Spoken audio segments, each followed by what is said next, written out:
ಎಲ್ಲರಿಗೂ ನಮಸ್ಕಾರ. ಯಾವುದೇ ಕ್ರೈಮ್ ಅಥವಾ ಅಫೆನ್ಸ್ ನಡೆದಾಗ ಅದರ ಆ ಒಂದು ಕ್ರಿಮಿನಲ್ ಟ್ರಯಲನ್ನು ಕೋರ್ಟ್ಗಳಲ್ಲಿ ಯಾವ ರೀತಿಯಾಗಿ ನಡೆಸ್ತಾರೆ, ಭಾರತೀಯ ನಾಗರಿಕ ಸುರಕ್ಷಾ ಸಂಹಿತೆಯಲ್ಲಿ ಈ ಕ್ರಿಮಿನಲ್ ಟ್ರಯಲ್ಗೆ ಸಂಬಂಧಪಟ್ಟಂತೆ ಇರುವಂಥ ಸ್ಟೇಜಸ್ಗಳು ಯಾವುವು ಅನ್ನೋದನ್ನು ಇಲ್ಲಿ ನೋಡೋಣ. ಮೊದಲನೇದಾಗಿ ಯಾವುದೇ ಕ್ರೈಮ್ ಅಥವಾ ಅಫೆನ್ಸ್ ನಡೆದಾಗ ಆ ಕ್ರೈಮ್ನ ಬಗ್ಗೆ ಮಾಹಿತಿಯನ್ನು ಹೊಂದಿರುವಂತಹ ವ್ಯಕ್ತಿ ಪೊಲೀಸ್ ಸ್ಟೇಷನ್ಗೆ ಹೋಗೋ ಮುಖಾಂತರ ಅಥವಾ ಕಾಲ್ ಮಾಡೋ ಮುಖಾಂತರ ಸೆಕ್ಷನ್ 173 ಅಡಿಯಲ್ಲಿ ಆ ಫಸ್ಟ್ ಇನ್ಫಾರ್ಮೇಷನ್ ರಿಪೋರ್ಟನ್ನು ಲಾಡ್ಜ್ ಮಾಡಬೇಕಾಗತ್ತೆ. ಈ ರೀತಿಯಾಗಿ FIR ರಿಜಿಸ್ಟ್ರೇಷನ್ ಆದ ನಂತರ ಪೊಲೀಸರು ಸೆಕ್ಷನ್ 176ನಿಂದ ಸೆಕ್ಷನ್ 193ವರೆಗೆ ಬರುವಂತಹ ಪ್ರೊವಿಷನ್ಸ್ಗಳನ್ನು ಬಳಸ್ಕೊಂಡು ಇನ್ವೆಸ್ಟಿಗೇಷನನ್ನು ಮಾಡ್ತಾರೆ. ಈ ಇನ್ವೆಸ್ಟಿಗೇಷನ್ನಲ್ಲಿ ಎವಿಡೆನ್ಸ್ಗಳನ್ನು ಕಲೆಕ್ಟ್ ಮಾಡಲಾಗುತ್ತೆ, ವಿಟ್ನೆಸಸ್ಗಳ ಸ್ಟೇಟ್ಮೆಂಟ್ಸ್ಗಳನ್ನು ತೆಗೆದುಕೊಳ್ಳಲಾಗುತ್ತೆ, ವಿಟ್ನೆಸಸ್ಗಳ ಎಕ್ಸಾಮೈನ್ ಮಾಡಲಾಗುತ್ತೆ. ಸೊ ಇದು ಇನ್ವೆಸ್ಟಿಗೇಷನ್ ಆದ ನಂತರ ಭಾರತೀಯ ನಾಗರಿಕ ಸುರಕ್ಷಾ ಸಂಹಿತೆಯ ಸೆಕ್ಷನ್ 193 ಸಬ್ಸೆಕ್ಷನ್ 5 ಅಥವಾ 204ನಲ್ಲಿ ಪೊಲೀಸ್ ತಮ್ಮ ಫೈನಲ್ ರಿಪೋರ್ಟನ್ನು ಫೈಲ್ ಮಾಡ್ತಾರೆ.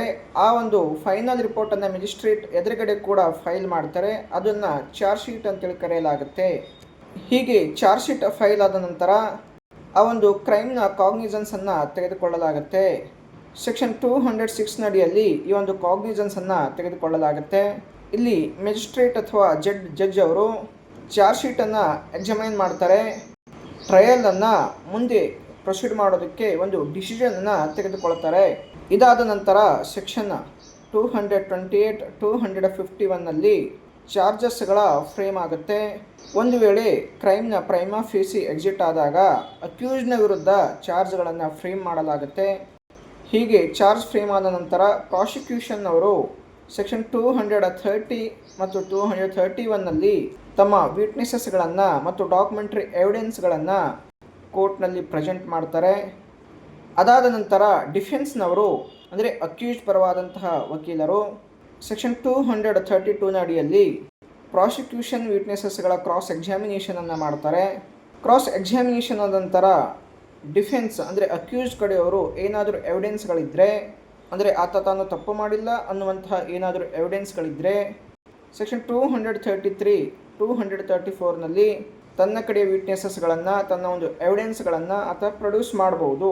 ಇದು ಆಪ್ಷನಲ್ ಆಗಿರುತ್ತೆ. ನಂತರ ಸೆಕ್ಷನ್ 216ನಲ್ಲಿ ಅಕ್ಯೂಸ್ಡ್ನ ಸ್ಟೇಟ್ಮೆಂಟನ್ನು ರೆಕಾರ್ಡ್ ಮಾಡಿಕೊಳ್ಳಲಾಗುತ್ತೆ.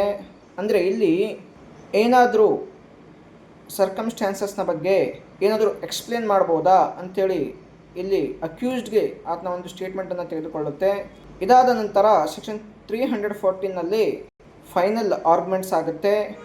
ಇಲ್ಲಿ ಪ್ರಾಸಿಕ್ಯೂಷನ್ ಮತ್ತು ಡಿಫೆನ್ಸ್ ತಮ್ಮ ಕ್ಲೋಸಿಂಗ್ ಆರ್ಗ್ಯುಮೆಂಟ್ಸ್ಗಳನ್ನು ಮಾಡ್ತಾರೆ.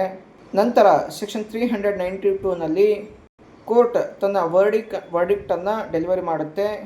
ಅಲ್ಲಿ ಅಕ್ವಿಟಲ್ ಆಗಿರ್ಬೋದು ಅಥವಾ ಕನ್ವಿಕ್ಷನ್ ಆಗಿರ್ಬೋದು.